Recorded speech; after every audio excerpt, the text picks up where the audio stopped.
E dando sequência às entrevistas especiais que a gente está fazendo para comemorar os 5 anos de Pessoas de Valor, agora em abril a gente completa 5 anos no ar, você acredita? A gente tem mais de 200 capítulos, 200 partes no ar e quase 300 entrevistados, porque cada programa a gente tem 2 pessoas que a gente conversa e claro que agora nesse início de ano a gente está fazendo especiais convidando pessoas isoladamente para a gente poder conversar um pouquinho mais com cuidado e tal. E esse entrevistado de hoje, vocês provavelmente já conheçam porque ele esteve aqui em alguns momentos com duplas diferentes, mas hoje a gente não vai falar de comportamento, mas a gente vai falar de consciência e de filosofia, porque a gente está aqui com o antropólogo, com o terapeuta Daryl Champlin.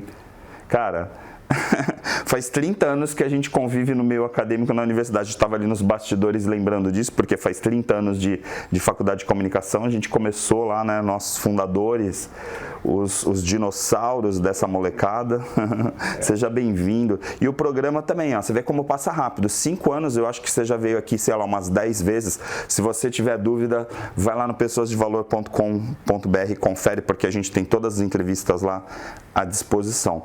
Mas a gente já falou, inclusive a última vez que você veio, eu estava lembrando, a gente falou do nervo vago, falou um pouquinho sobre essa questão da ligação do físico e do mental, do emocional. E aí a gente recentemente fez uma live que a gente falou um pouquinho sobre consciência. Evolução do pensamento e consciência. Que é a evolução do pensamento, que para mim é uma coisa que um traz o outro, Porque assim, eu às vezes falo assim, para que trabalhar autoconsciência, Ou autoconhecimento? Na verdade, quanto mais você se conhece, mais consciência você tem de quem você é, mais assertivo você fica, mais coisas dão certo na tua vida.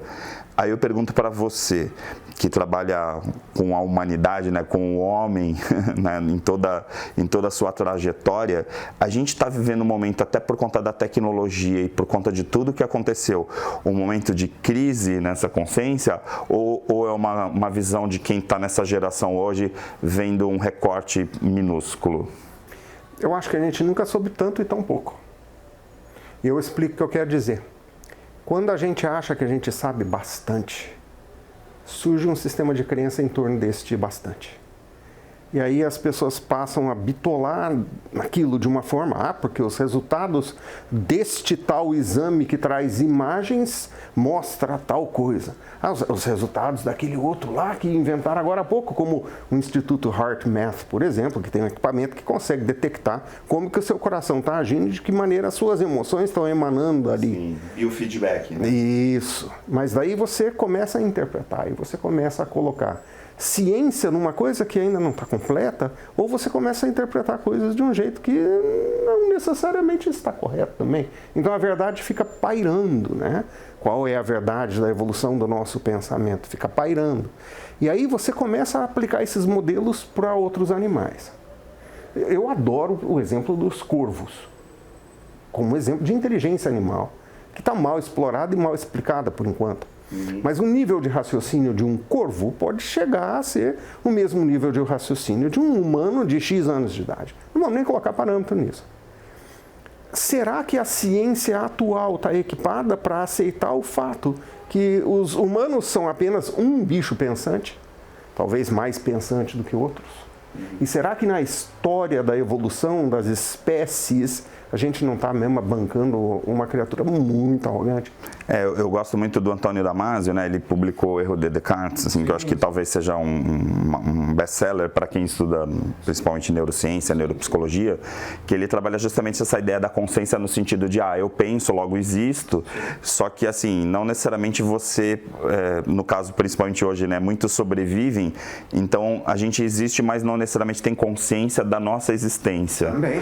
Isso é uma coisa que de certa forma traz um contraponto para mindfulness, para atenção plena, porque quando a gente vai fazer imersão, a semana passada estava fazendo marca, a gente trabalha marca pessoal nesse conceito de mindfulness, de atenção plena, e explora um pouco os sentidos.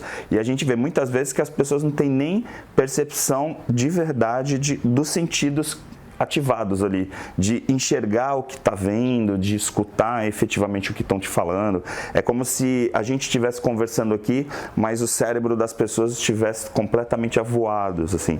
E eu, não que seja culpa, mas eu sinto que a tecnologia reforçou muito isso, não é? Reforçou porque te coloca num lugar que de fato não existe, e te tira do lugar que existe. E isso é uma questão que a gente trata em terapia muito, né?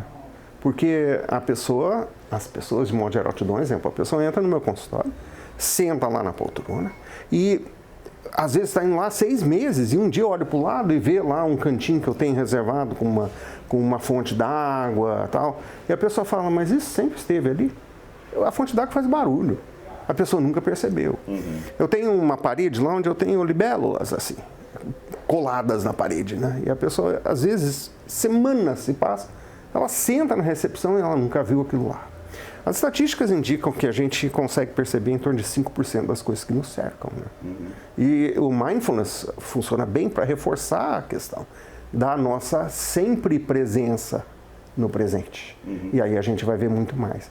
Mas voltando a essa questão evolucionária do processo de desenvolvimento do pensamento, em algum lugar a gente se separou dos nossos primos terráqueos e perdeu a noção que a gente é só mais um primo terráqueo, né? Então, eu acho que a humanidade moderna, ou a situação terráquea moderna, está perdendo o bonde da história ao não se colocar no lugar do planeta. Entende? E o que eu quero dizer com isso é no lugar físico e intelectual e emocional. Porque nós somos a única criatura com capacidade de destruir-nos a nós mesmos múltiplas vezes. É que quando você fala, por exemplo, você traz o exemplo do corvo que você falou agora, me vem a ideia assim que eu falo muito do cérebro trino, né, dessa coisa do reptiliano, do sistema límbico, do mamífero e do neocórtex como uma característica de planejamento, área pré-frontal, quer dizer, uma característica humana e que, de certa forma, nos traz um pouco de arrogância. Porque eu fico com a sensação, quando a gente vai lá para o meio da natureza, né, que a gente se conecta efetivamente com a natureza e com a nossa essência, a gente fica com a ideia seguinte, né, por que a gente tem essa área pré-frontal? A gente efetivamente é melhor do que os outros?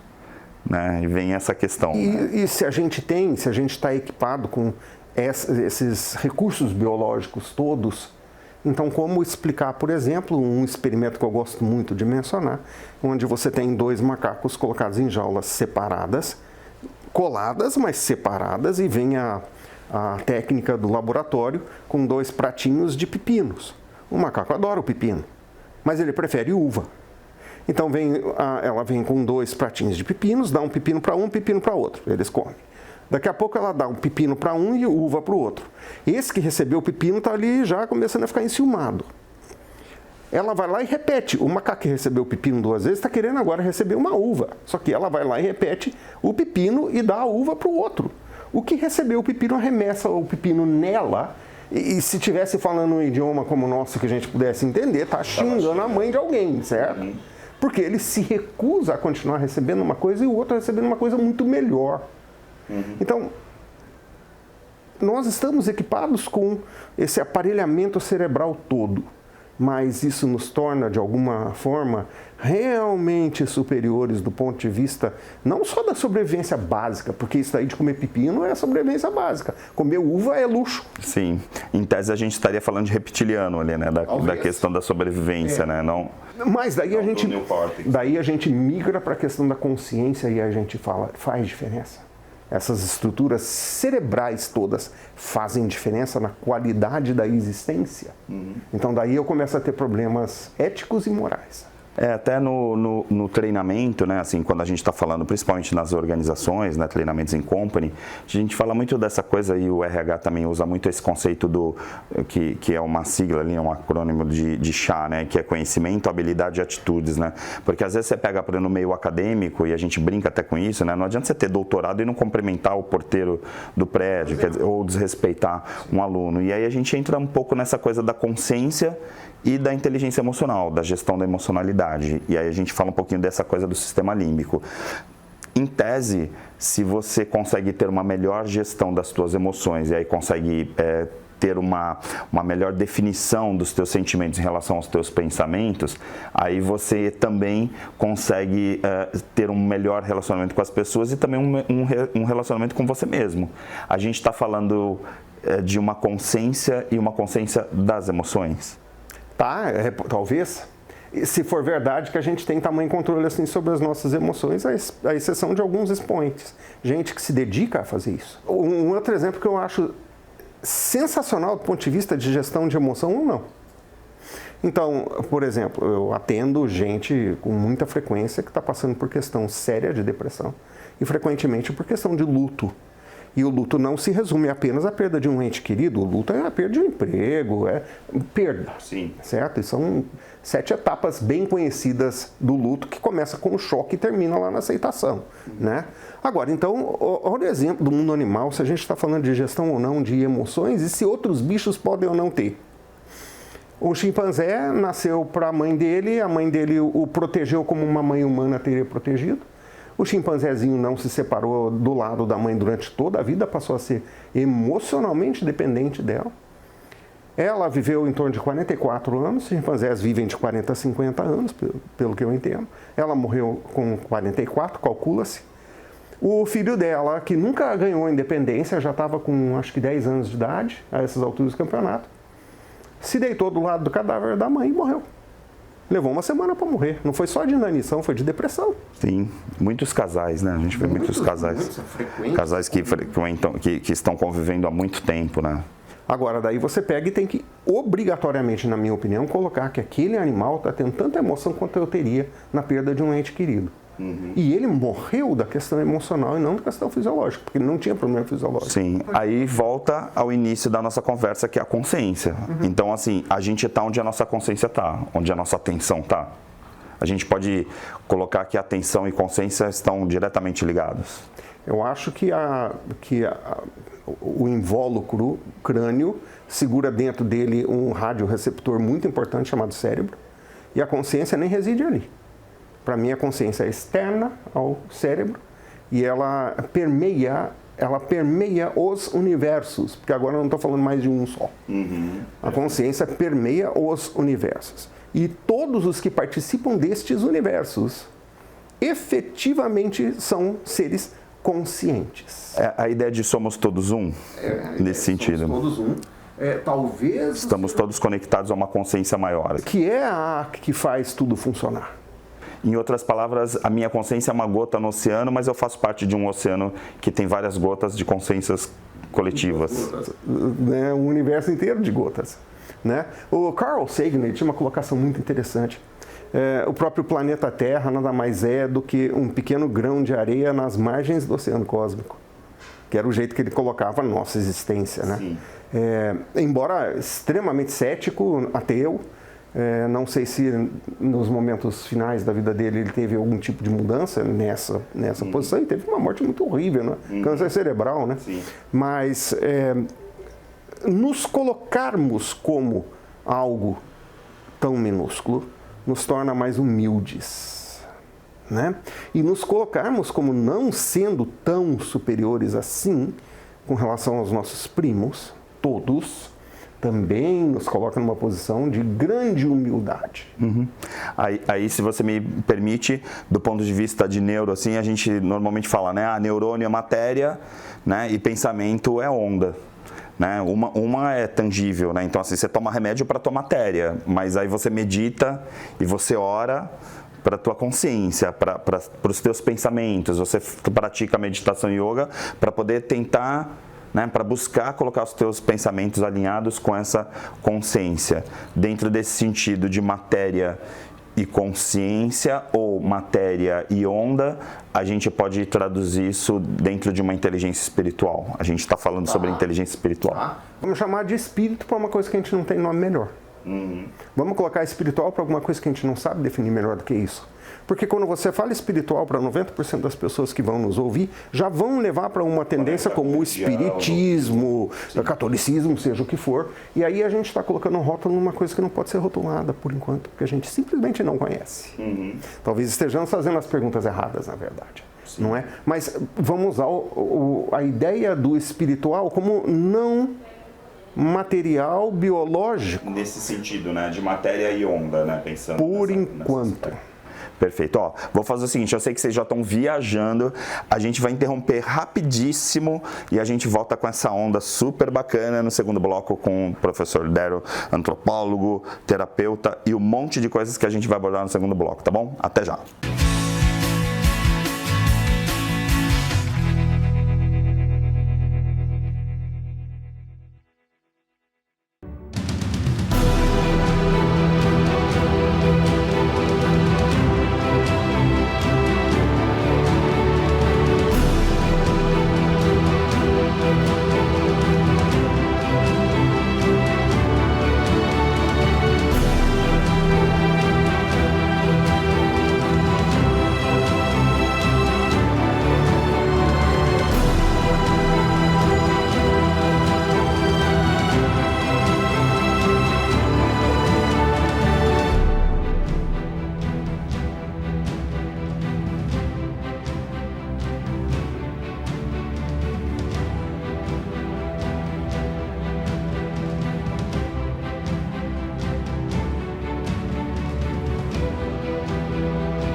de volta aqui com Pessoas de Valor, o único programa na TV aberta que fala sobre desenvolvimento humano, recursos humanos, neurociência, tudo dentro de um programa só. E isso é uma oportunidade que a Santa Cecília TV coloca para você. E claro, a gente acaba indo para o planeta, porque a gente também está no pessoasdevalor.com.br e muito feliz porque a gente acaba atendendo gente de todos os lugares. Então, mandar um abraço a pessoas de Fortaleza, da Bahia, de um monte de lugares, né, estados, capitais, que estão acompanhando a gente em vários lugares, e particularmente mandar um abraço para os meus primos, né, minha prima Verônica, Silvana, tal, lá de Porto Alegre, sempre assistem o programa, sempre mandam um abraço. Mandar um abraço para essas pessoas, né, e principalmente os milhares de seguidores que nós temos nas redes sociais, tanto a minha rede como o Daryl, sempre crescendo, né, as pessoas nos acompanhando, e claro, as pessoas que participam dos nossos treinamentos, que nos seguem aí nas diversas atividades. A gente já fez algumas lives. Se por acaso você quiser assistir esse programa ou os anteriores, está lá no pessoasdevalor.com.br, e também se você seguir Prof. Ari Brito, né, você vai conseguir acompanhar aí um monte de coisas, de vídeos, de lives, inclusive com o professor Daryl e outros tantos terapeutas, neurocientistas, especialistas, tá bom? Mas a gente estava falando um pouquinho, Daryl, sobre essa questão da matéria e onda, que eu gosto bastante, principalmente quando eu estou dando treinamento de administração do tempo, porque para mim, e até falo um pouquinho sobre a história do tempo, essa coisa da criação do calendário maia, aí tem os romanos, e aí depois foi criado o bissexto para ajustar, para a gente ter mais ou menos como a gente tem esse tempo. E eu dou um exemplo para os alunos que é bem fácil, mas que as pessoas entendem um pouco essa coisa do pensamento. Quando eu estou falando com um amigo, né, e esse meu amigo está morando no Japão, se agora, nesse momento, são 9 da noite, né, de um domingo, esse cara já é 9 da manhã da segunda-feira. Então, assim, quando eu estou falando com ele ali ao vivo, a gente está ligado na câmera, naquele momento, por causa do tempo, eu estou no passado dele e ele está no meu futuro, né? Então, assim, eu estou falando com o futuro. Então, assim, é uma forma de a gente perceber que a percepção do tempo, ela é uma questão de percepção, porque materialmente o cronograma, o relógio está rodando, mas assim, para ele é 9 horas da manhã e já passou 9 da noite, para mim ainda é 9 da noite. Então, eu sou o passado dele, ele é o meu futuro, mas efetivamente a gente está vivendo no mesmo momento em posições diferentes do planeta. E isso é muito bacana de ter uma percepção de como a gente é pequeno, como a gente às vezes não tem consciência de o quanto a gente é importante e o quanto a gente, de certa forma, orbita, né, na vida dos outros, acaba sendo referência para a vida dos outros e os outros também. Então, assim, quando a gente vê essa coisa de autoestima baixa, de se comparar com o outro, ou às vezes até não só autoestima baixa, mas eu gosto muito de pensar o oposto, né? Que a pessoa muito arrogante, a pessoa acha que é superior aos outros, acaba de certa forma quebrando um pouquinho essa coisa da força do pensamento, porque na prática nós somos aquilo que nós pensamos. E se nossos pensamentos estiverem distorcidos, é como se nesse momento eu estivesse vivendo o passado do meu amigo que mora lá no Japão. E eu não sou o passado dele. É uma comparação que eu nunca tinha pensado em fazer, na verdade, né? Porque aí você pode entrar em todas as discussões que cercam a existência do próprio tempo, né? E como que a gente convencionou colocar isso para que a gente pudesse nos organizar. Para que nós pudéssemos nos organizar na vida do dia, a gente precisa de um relógio, né? Mas para que a gente possa se organizar na vida, a gente precisa deixar o relógio, na verdade, né? Porque se eu estou muito atrelado à questão do controle de tudo, a probabilidade é que eu não vou ser saudável por muito tempo. Então é uma coisa que imediatamente é óbvia. Eu não posso controlar o tempo que eu tenho. Sim. A exceção de fazer tarefas. E eu não, por acaso, puxei essa coisa do tempo, porque para mim, quando a gente fala de consciência, de sentidos, de percepção, para mim vem a coisa da ansiedade. A gente falou um pouco de depressão no primeiro bloco, mas assim, eu sinto que depois da pandemia, a gente já passou um tempo da pandemia, mas assim, as pessoas estão muito mais ansiosas do que o normal. Assim, é como se a pandemia tivesse acelerado, fosse um catalisador por conta do confinamento e tantas expectativas que se criou. E para mim a ansiedade vem muito, e alguns autores, particularmente Goleman, o Osho falou lá atrás, tal, essa coisa de repente você se colocar no futuro para fugir do presente. E aí você tem o excesso do futuro como uma característica ali da ansiedade, que a pessoa fica o tempo inteiro pensando no futuro, mas na prática às vezes ela está preocupada com o futuro porque ela está tentando não olhar o presente dela. Porque o presente costuma ser desconfortável. Agora, ficar olhando para o futuro se torna desconfortável porque você percebe que olhar lá para frente vai trazer muito problema. E estatísticas indicam que a maior parte dos nossos pensamentos é não só repetida, mas é ruim. Então eu estou colocando pensamentos já provavelmente ruins no futuro, eu estou fugindo da realidade atual que eu considero ruim frequentemente, embora não seja. De fato, Só a percepção. É só percepção. E eu coloco para o futuro o ruim também. Então, a maior parte das vezes, quando a gente exercita, quando a gente faz esse exercício de futurologia, a gente está tentando descobrir se a gente vai sobreviver ou não. Né? E de que forma a gente vai sobreviver. E a sobrevivência não costuma estar em pauta, no presente nem no futuro. Porque os predadores não são tão predadores assim. Né? Principalmente os do presente. Normalmente a gente fica ruminando coisas extremamente básicas que não representam ameaça alguma. E o Goleman, como ele é muito assim, conhecido, né, popular por causa dessa coisa da inteligência emocional, tal, que hoje a gente fala gestão da emocionalidade, mas ele também escreveu um livro de meditação, né? Ele é um parceiro e aí tem essa coisa, assim, se você tivesse importância no teu presente e entendesse que o teu presente reflete tanto o teu futuro, você não perderia um segundo pensando no futuro, porque o que você faz agora, efetivamente vai impactar no teu futuro. Então, se você não está fazendo nada agora, porque você está pensando no futuro, é como se você estivesse transformando aquele futuro vazio na tua realidade. Porque o que eu estou fazendo no meu aqui e agora que vai impactar no meu futuro? E aí, se eu só estou pensando, se eu só estou preocupado com o futuro, eu estou, de certa forma, estando ausente, estando invisível no meu presente. Sem contar que não tem absolutamente coisíssima nenhuma que você possa fazer sobre o que aconteceu ontem. Certo? A não ser que a gente entre em outros parâmetros de discussão de viagem em tempo. E tem. Né? Tem estudo que trata disso, mas ou a gente está ruminando o passado, tentando descobrir pelos nossos arrependimentos o que eu podia ter feito diferente, ou eu estou morando lá no futuro sem entender que o meu futuro vai resultar das ações que eu faço neste instante. Né? Sim, e o mais incrível, assim, quando a gente começa a ter consciência e trabalhar esse estado de consciência, eu gosto muito particularmente de yoga, meditação, tal, que trazem isso, mas existem N formas, mas assim, a gente começa a perceber que o futuro não existe e o passado não existe. O que existe, o que é real é o que você está vivendo aqui nesse momento, porque o resto é tudo ou imaginação ou lembrança. Você lembra do teu passado e imagina o teu futuro, mas efetivamente eles não são reais, porque quando o futuro virar realidade, já virou presente. E aí tem uma outra ilustração interessante, Chopra usa bastante essa. E se a gente fosse uma mosca, com 1000 olhos em cada olho? Qual seria a nossa percepção do presente com essa visão de mosca? E se a gente fosse uma mosca, a experiência na interação com a luz seria tão diferente que a gente não interpretaria a maior parte das coisas que a gente interpreta como humano, na nossa percepção até de cores, né? Na nossa recepção da visão, a gente não interpretaria do mesmo jeito que a gente interpreta. A mosca pode estar sentada aqui, mas ela não está tendo a experiência que eu estou tendo aqui. Sim. Nem você está tendo a experiência. Até por causa da percepção mesmo, né? Porque cada percepção vai traduzir um mundo, é porque mais ou menos assim seria imaginar que o meu mundo é o mundo que eu percebo. Se o mundo que eu percebo não é igual ao mundo que você percebe, então nós vivemos em mundos diferentes. Totalmente. E aí cada mundo é um mundo diferente, porque cada pessoa é uma percepção diferente. Exatamente. E isso teve, eu acho, ao longo do desenvolvimento do intelecto humano, isso teve um impacto na forma como a gente é hoje, é evidente, não é? Mas outro dia eu estava até conversando lá em casa, tentando decifrar será que a vida em 1950, 60 era mais complexa ou menos complexa do que hoje? Era mais fácil de viver ou menos fácil de viver? O mundo tecnológico que apareceu, ele é vantajoso mesmo? A gente tem a explosão da questão da ansiedade, já que você menciona isso. Será que os nossos pais ou os nossos avós tinham os mesmos índices de ansiedade que nós temos hoje?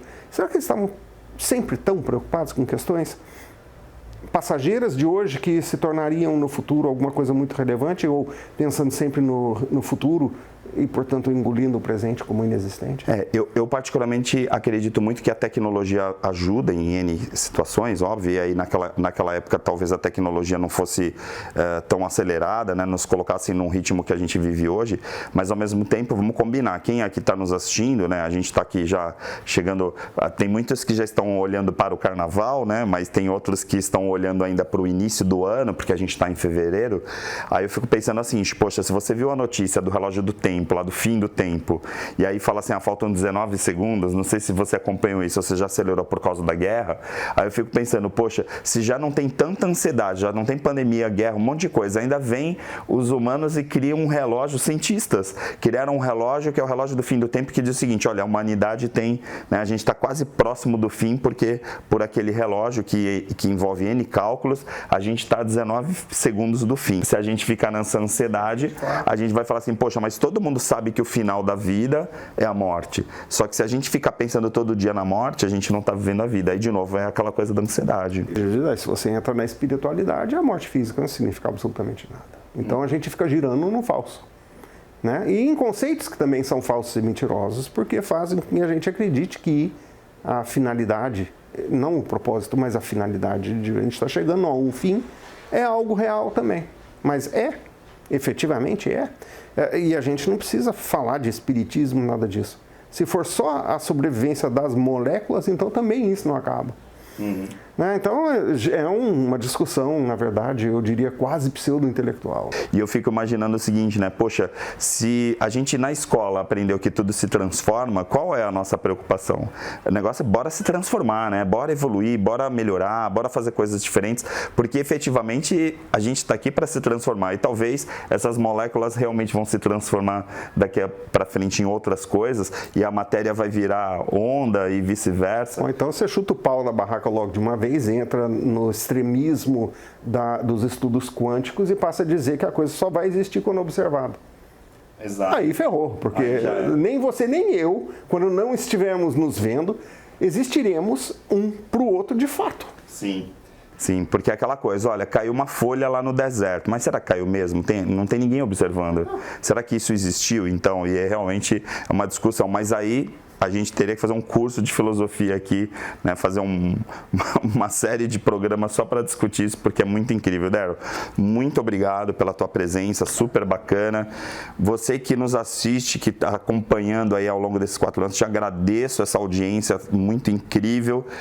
Particularmente, eu desejo um bom carnaval, porque está chegando aí não tem como, a gente, né, vive no Brasil e o carnaval é importante, né, e acompanhe a Santa Cecília TV, a emissora que transmite o Carnaval de Santos, então para você que é daqui da região, acompanha, fica atento aí, porque a gente transmite ao vivo o desfile das escolas de samba aqui da região, tal, e é muito bacana, tá bom? E para você que está ainda nessa pegada de início de ano, planejando metas, organização, que talvez seja mais a nossa pegada aqui dos dois, fica aí um desejo de você cada vez se transformar mais para evoluir a cada dia, tá bom? Um abraço, fica com a programação da Santa Cecília TV. A gente volta no final de semana que vem. Até lá.